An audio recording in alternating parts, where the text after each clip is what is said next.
자, 이제 1993년 김영삼 정권이 출발합니다. 오! 아, 누가 오셨네. 안녕하세요. 야.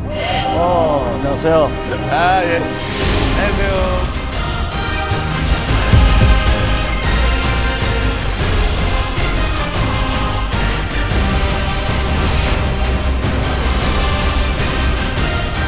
정치사의 산증인 한 분 제가 모셨습니다. 아니 근데 이러면은 이야기하기가 너무 부담스러워지지 않나요? 갑자기. 삼김이 네. 정치 구단 아니었어요. 네. 그분들은 그 했고 선전한 정치 구단은 저니까 저 하나밖에 없어요. 그러니까 얘기 좀 재밌게 합시다. 그래. 자, 이제 1993년 김영삼 정권이 출발합니다.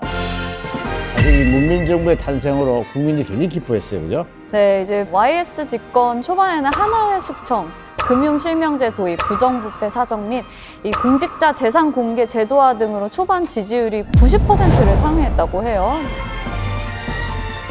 90%. 야. 그때야 뭐 진짜 전 국민적으로 인기 폭발이었죠. 그럴 수밖에 없는 게 야당보다도 더 야당 같은 개혁들을 하신 셈이니까 전 국민적으로 뭐 전폭적으로 지지할 수 있는 그런 개혁적인 내용들이었잖아요. 잘 아시다시피 하나의 청산, 뭐 금융실명제, 뭐서부터 시작해서 공직자 재산 공개라든가 지자재 실시를 전격적으로 또 했고. 사실 그 당시에 언론도 그랬었지만 그 중에 한 가지만 해도 뭐 5년 동안 다른 걸 안 하더라도 이 정부는 성공한 정부다라고 할 정도로 참 혁명적인 개혁 정책들을 많이 하셨잖아요. 사실 초기에는 전 국민적으로 그런 인기를 누릴 수밖에 없었을 거예요. 예. 그 지지율이 90%가 넘었을 때는 그 조선총독부 해체하고 나서 이제 갑자기 또 이렇게 지지율이 확. 기억나요. 특히 하나의 숙청 같은 경우에는 이게 취임과 동시에 처음에 육군사관학교 가가지고 연설을 하는데 잃어버린 군의 명예를 되찾아주겠다. 뭐 이런 식으로 일단 먼저 한번 포석을 깔고 그다음에 취임 후에 열흘 정도 지났을 때 국방부 장관이랑 식사를 하시다가 교체할 때가 되지 않았나 이렇게 하니까 숟가락을 떨어뜨렸대요. 너무 놀라신 거죠. 그날 저녁에 바로 발표를 하고 한 3달 정도 기간 동안에 이제 하나씩 하나의 숙청을 하게 되는데 그때 떨어진 별 개수가 40개. 사실 금융실명제도 좀 비슷하거든요. 맞아요. 담당자 몇 명이랑 논의 좀 하다가 급작스럽게 그냥 바로 발표를 딱 해버리는. 친애하는 국민 여러분, 드디어 우리는 금융실명제를 실시합니다. 이 시간 이후 모든 금융거래는 실명으로만 이루어집니다. 저게 입법 사항이잖아요. 국회 법 통과해야 되는 거거든요. 네. 당시에 이제 YS가 만약에 이거 법안을 올렸으면 당시에 야당의 민주당에서도 찬성을 했을 거예요. 아, 그렇죠. 예. 그러니까 150석 넘기는 거는 문제가 아닌데 그 공개적으로 추진하는 과정에서 그러면 검은 돈 다 빼고 여기 반대하고 저기 반대하고 그러면 쉽지 않아요. 그래서 이제 긴급 명령 이렇게 하잖아요. 당시에 헌법재판소에 위헌소송도 걸려요. 국가가 경제적으로 아주 위급한 상황이 아닌데 이거 왜 했냐 이렇게. 결국 이 합헌 결정이 나오죠. 그래서 아무 문제 없이 잘 굴러가게 됐던 건데 어쨌든 YS가 그런 비상 대권을 이거는 잘 쓴 케이스인 거죠. YS가. 그게 대통령의 고유 권한이죠? 그렇죠. 잘 쓴 케이스. 그러니까 저는 늘 그 얘기를 해요. YS 때부터 우리 대한민국이 민주주의, 투명화가 시작됐다. 이것은 높이 평가를 해야 돼요. 저는 개인적으로 기억나는 게 그 일본 총독부 건물을 폭발을 시켜버렸잖아요. 그렇죠. 야.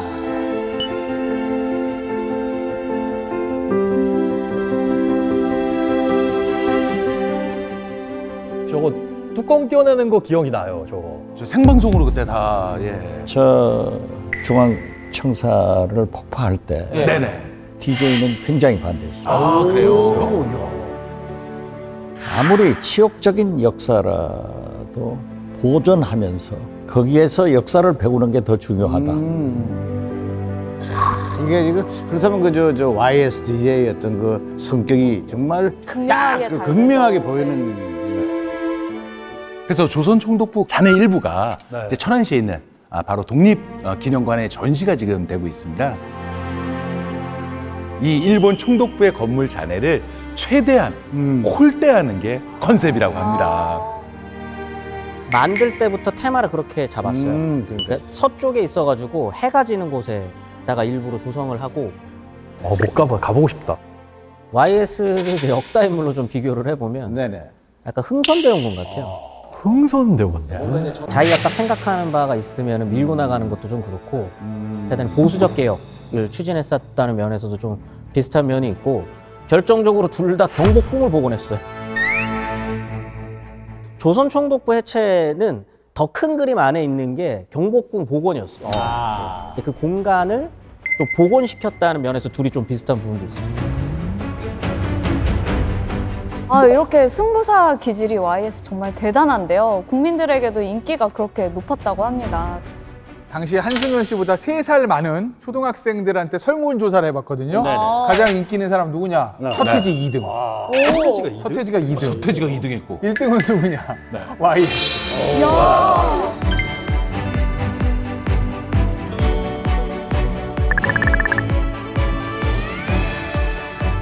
저 어렸을 때도 그 대통령들이 약간 스타 같은 느낌이 있었어요. 정말 그런 연예인 같은 느낌이 있어서 뭐 유행어도 많았고 막 문구류도 팔고 이랬었거든요. 그 말씀하셨던 대로 YS 인기가 얼마나 높았는지 한 번에 알 수 있는 게 하나 있는데 이채. 이거 YS를 봤습니다. 이거 저희 집에도 있었습니다. 이 책. 이게 사실은 대통령을 약간 풍자한 유머집인데 당시에 출간 3주 만에 20만 부. 완전 뭐 베스트셀러죠. 베스트셀러였죠, 이거. 네. 들어보세요. YS가 대통령에 당선되자 여기저기서 축하 전화가 걸려왔다. 절친한 친구와의 통화 내용. 축하한다. 드디어 당선이 됐구만. 고맙다. 부인도 그래 고생하더니 이제 퍼스트 레이디가 되었구만. 진심으로 축하해. 그러자 YS가 화들짝 놀라며 이게 무슨 소리고? 우리 집사람이 언제는 퍼스트 아니었나? 우리 집사람 세컨드가 아니야? 야. 지금의 감성으로는 시원하게 저는 웃기가 약간 힘들긴 한데요. 대통령을 개그 소재로 삼고 마음껏 웃을 수 있었던 그 김영삼 정권 시대는요. 그래도 풍자의 자유와 풍자의 민주화가 있지 않았습니까?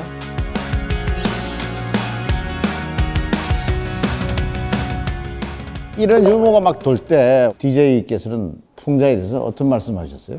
DJ도 똑같아요. 시사 만화가 지금은 많이 없어졌지만은 옛날에 DJ는 그 시사 만화에 보면은 코를 주먹만하게 이렇게 그렸는다고. 내 코가 이렇게 안 생겼는데 왜 코를 이렇게 그리냐. 내용은 별로 신경 안 쓰시고. 그래서 내가 또 가서 물어보면은 정치 만화 그리는 분들은 얼굴의 특징 하나를 탁 나타내가지고 그렇죠. 하잖아요. 네. 그래도 그게 아니라고. YS 정권의 인기가 계속될 것 같았지만 그 말기로 갈수록 지지율이 더 바닥을 쳤습니다. 무궁화 열차 전복, 페리어 침몰, 성수대교 붕괴, 삼풍백화점 붕괴, 정상회담 불발, 결정타로 이제 IMF까지 하나의 정권에서 이렇게 많은 대형 사고가 터질 줄은 전혀 생각도 못했거든요. 아무도 상상 못했죠. 그래서 세간에서는 김영삼에 대해서 무면허 운전사라고 막 비아냥되기도 했습니다. 그래서 문민정부를 말 그대로 사고정부라고 굉장히 호평을 했었는데요. 시중에는 개소문이 많이 퍼졌습니다. 독실한 개신교 신자였던 YS가 청와대에 들어가면서 경내에 있던 불상을 제거했기 때문이라는 그런 이제 억지성 루머가 돌았었어요. YS 때 성수대교가 무너졌어요. 그때 당시 이제 YS 그 비서실에서 뭐라고 했느냐 하니까는 성수대교는 노태우 대통령이 왔다. 그래서 내가 경복궁이 무너지면 대원군한테 쫓아가냐?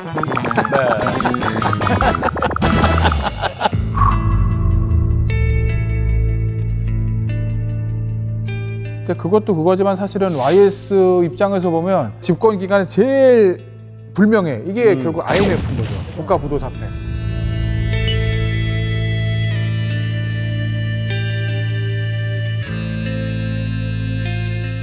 IMF가 YS 때문이냐 아니냐에 대해서는 경제학계에서도 여러 가지 생각들이 있는 것 같아요. 뭐 예전부터 있었던 고도 성장의 어떤 잘못된 그 그늘이 그때 한꺼번에 터진 거다 뭐라는 시각도 있고, YS 때 이제 세계화 정책 써가지고 그때 무리한 그 정책 추진 때문에 환율 관리가 잘못된 거다.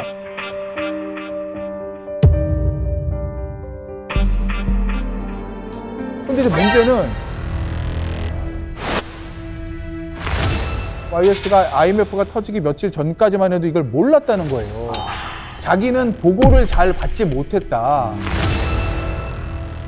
당시의 경제 라인이 강경식 당시 부총리였거든요. 근데 당시 이제 7월, 8월 여름부터 태국에 바투아 폭락 사태가 있으니까 야 그럼 다음은 한국인데 어떻게 라고 계속 물었을 때 당시에 강경식 총리가 한국 경제는 펀더멘탈이 튼튼해서 아무 문제도 없다. 아무 문제도 없다. 그러니까 그런 기조대로라면 대통령한테도 각하 저희가 어떤 나라입니까? 괜찮습니다. 라고 보고를 했을 가능성도 배제할 수 없지요. 그 IMF 위한 얘기를 가져온 것을 YS는 굉장히 아파해요. 이제 퇴임하고 저를 불러서도 경제라는 게 그렇게 대통령이 다 끌고 가는 게 아니더라. 그러니까 IMF의 원흉이 김영삼이 아니다 하는 것을 DJ가 좀 얘기를 하게 네가 얘기해라. 알겠습니다. 하고 절대 안 했어요. 아니 YS의 폭풍 같은 정권이 끝나고 DJ의 정권이 출발합니다. 김대중 전 대통령의 취임식을 저희가 잊을 수가 없어요. 대단했거든요. 의외의 인물이 취임식에 초대되었습니다. 이건 정말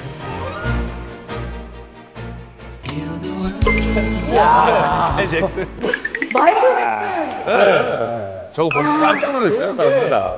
지금 봐도 또 비현실적이에요.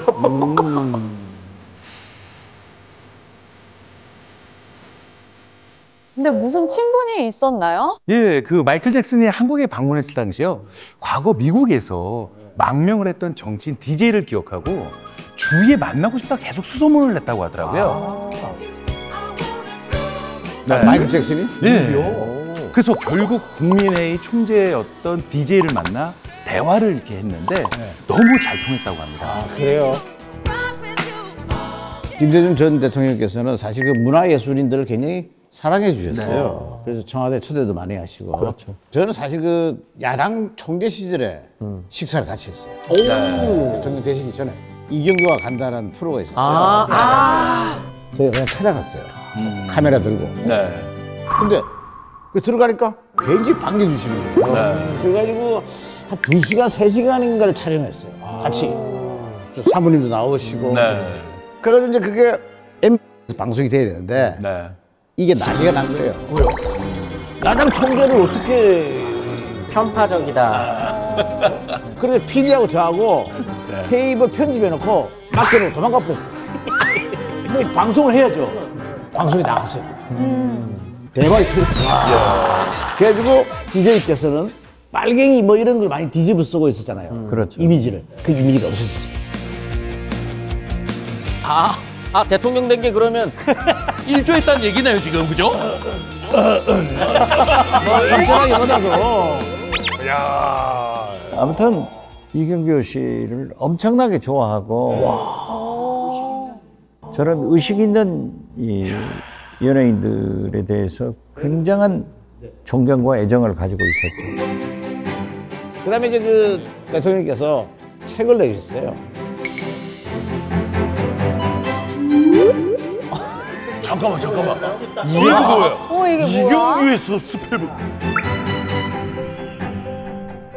아니 이제 대통령께서 만나신 문화예술인들이 다 있어요. 있는데 마이클 잭슨에서 스필버그까지가 아니고 제 이름이 들어갔다는 거예요. 저 책 제목은 직접 지으신 건가요? 김대중 전 대통령이? 막 그런 것 같아요. 아무튼 굉장히 좋아했어요. 네. 자, 이제 DJ가 YS 정권의 국가 부도 위기 상황을 그대로 이어받아가지고 이제 대통령이 됐는데요. 대통령이 취임되자마자 엄청난 빚을 이제 떠안게 된 거죠. 대통령이 된 게 마냥 기쁜 일만은 아니었을 것 같은데요. 당시에 보면 지금까지 역대 대통령 중에 새로 이 집권해서 청와대에 들어서면서 정무직 직원들을 전임자가 쓰던 사람들 그대로 놔둔 경우는 없거든요. 다 바꿉니다. 그러니까 다 바꿔버리고 자기 사람으로 넣는데 김대중 대통령께서는 뭐라고 하셨냐면 우리가 처음 집권을 해보는 건데 지금 외환위기 상황에서 청와대 사람들을 다 내보내버리면 이 업무의 연속성이 깨지니까 문제가 생길 수 있다 해가지고 김영삼 정권 때 있었던 사람들을 3분의 1 가까이를 남겨둔. 저기 쉬운 결정이 아닌데. 그러니까 그래서 그 중에 일부는 물러나야 되는 줄 알고 집에서 출근도 않고 있다가 갑자기 연락이 와서 출근하라고 해서 나온 사람도 있고 하셨죠. 결국 이렇게 해가지고 2년 만에 IMF 체제를 벗어나게 되잖아요. 이 네네. DJ의 위기 극복 방법 뭐가 있었나요? 국민을 감동시켜서 국민의 협력을 얻어낸 것이라고 저는 봅니다. 우리 역사를 보면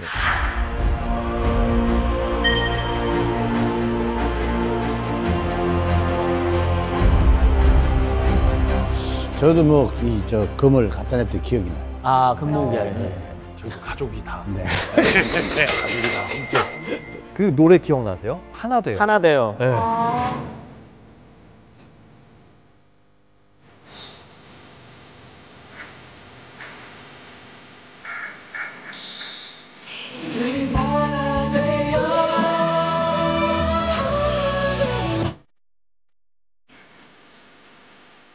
그렇게 많은 가수들이 모여서 녹음을 한다는 것 자체는 유명 지금 가수들이. 상상을 할 수가 없잖아요. 온 국민이 하나로 이 위기, 외환 극복 이런 것들에 뭉쳐 있었던 것 같아요. 저는 사실 IMF 극복 과정에서 좀 비판받아야 될 부분도 있다고 저는 개인적으로 생각을. DJ가 집권 후에 IMF를 하는 극복하는 과정은 사실 노동계와는 선을 좀 긋는 게 조금 강했거든요. 특히 이제 뭐 노동유연화라는 이름으로 비정규직을 양산한다거나 그걸 발판으로 극복되는 과정이 분명히 저는 있었다라고 생각이 들어서 이 부분은 그래도 좀 비판을 좀 할 수 있지 않나. 어떻게 생각하십니까? 그건 비판받아 마땅한 거고. 그런데 당시 빚은 100 몇십억 달러가 이제 어음이 돌아오는데 정부에는 23억 달러밖에 없어요. 바닥났어요. 그러니까 부도가 나야 되는 거예요. 그때 미국의 재무차관이 와서 김대중 대통령을 면담할 때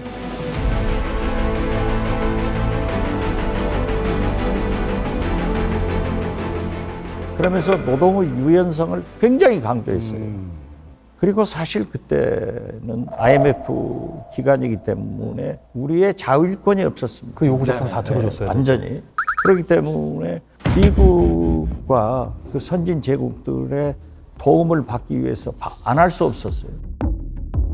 김대중 대통령도 세상을 떠나면서까지 비정규직을 결과적으로 양산한 것에 대해서 잘못됐다 하고 그분들한테도 진심으로 사과를 했어요. 하지만 뭐 좋은 점도 분명히 있습니다. 네, 대한민국이 IT 강국이 된 데에도 김대중 전 대통령님의 노력이 있었다고 들었는데요. 우리나라가 정말 인터넷 강국이 되지 않았습니까? 그렇습니다. 당시 WWW 요거 열풍이 불었었죠. 예. 그러니까 DJ가 시기적으로 굉장히 타이밍 좋게 IT 정책을 시행한 건데 이게 우리나라의 미래를 바꿨다고 볼 수도 있죠.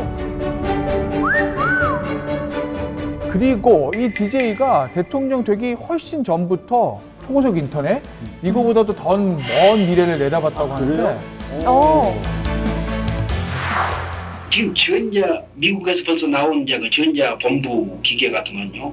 그 본부 센터에 지식 양이 개수가 14억 개랍니다. 14억. 그래가지고 그놈이 말로 그러면 말로 대답하고, 응? 그렇게 하는 우와, 거라고 그렇게 하는 이거는 진짜 선구자적인 시선이라고 볼 수 있겠네요.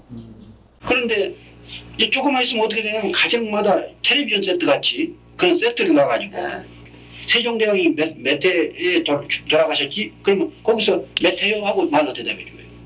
이런 시대가 돼요. 타임머신을 타셨나요? 저거 실제? 예, 실제 화면이고요. 실제 화면입니까? 저게 보시면 DJ가 사형수로 투옥 중이 될 때거든요. 그럼 80년대 초반 얘기예요. 그러니까 당시로서는 생소했던 이제 인공지능, 이 AI의 발전을 예견하는 말을 했는데 이 전자기기 언급하잖아요. 그러면서 세종대왕이 몇 해에 돌아가셨지라고 물으면 기계가 몇 해요 이렇게 대답해 준다고 예시를 들었고 이게 이제 요즘으로 말하면 챗 GPT. 그러니까. 이게 대화형 AI를 예견하는 것이다. DJ가 이제 감옥을 많이 살았잖아요. 거기에서부터 이제 엘빈 토플러 등 이 미래학자들의 책을 많이 읽어요. 그리고 대통령 재임하면서도 석학들을 초청해서 식사하시면서 너댓 시간씩 그 얘기를 듣는다고요. 김대중 전 대통령이 다시 한번 또 새로워 보입니다. 자, IT도 중요하지만 우리나라 사람들은 DJ 하면 또 남북 정상회담을 떠올리지 않을 수가 없어요. 진짜. 진짜 이때는 곧 통일되는 줄 알았어요. 다 통일된다고 이 생각했어요. 영상은 저도 기억이 나요. 진짜 와, 우리나라 조만간 통일되겠구나.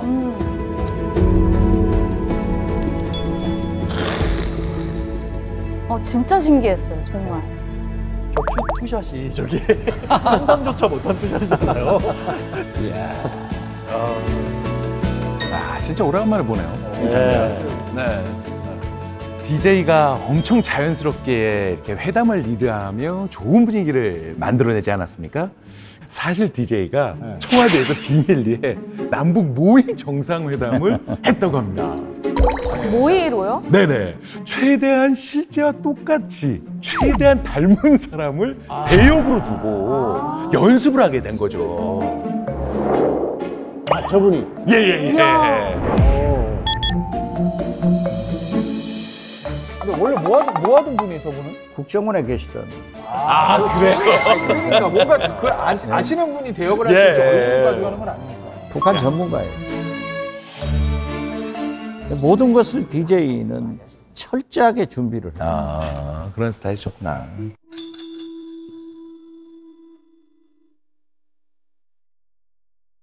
박 실장, 나 DJ야. 잘 지내고 있는가? 네, 오랜만이에요. 우리 박 실장 생각하면 아직도 가슴이 뜨거워져. 내가 해외에서 망명 중일 때 생활비도 보내주고 많은 도움을 주었었는데 그 정이 늘 생각납니다. 박 실장 요즘 힘든 시간 보내고 있는 거 알아요. 나도 도움을 주고 싶은데 그럴 수 없어. 안타까운 마음뿐입니다. 힘내시오. 박 실장의 해맑은 미소가 늘 그립습니다. 산소 같은 남자 박 실장. 앞으로 웃는 모습 많이 볼 수 있으면 좋겠네요. 눈물 나네요. 눈물 났을 것 같아요, 진짜. 제 아내도 하늘나라에서 같이 모시고 있을 거예요. 아이고.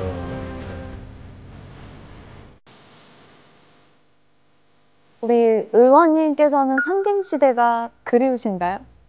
그때는 정치가 살아 있었죠. 서로 앙숙이면서도 살아 있었는데 지금 보시면은 저기 보면은 YS는 항상 넥타이를 매면서 이 안에 골이 딱 있잖아요. 네, 골이 있어요. 예. 동교동 식구들은 또 저렇게 스트레이트로 박매요. 공이 없네. 야. YS가 매니까 우린 그렇게 매지 말자 해. 그렇게까지 앙숙이지만은 서로 고맙다 이거다. 정치가 있었어요. 네.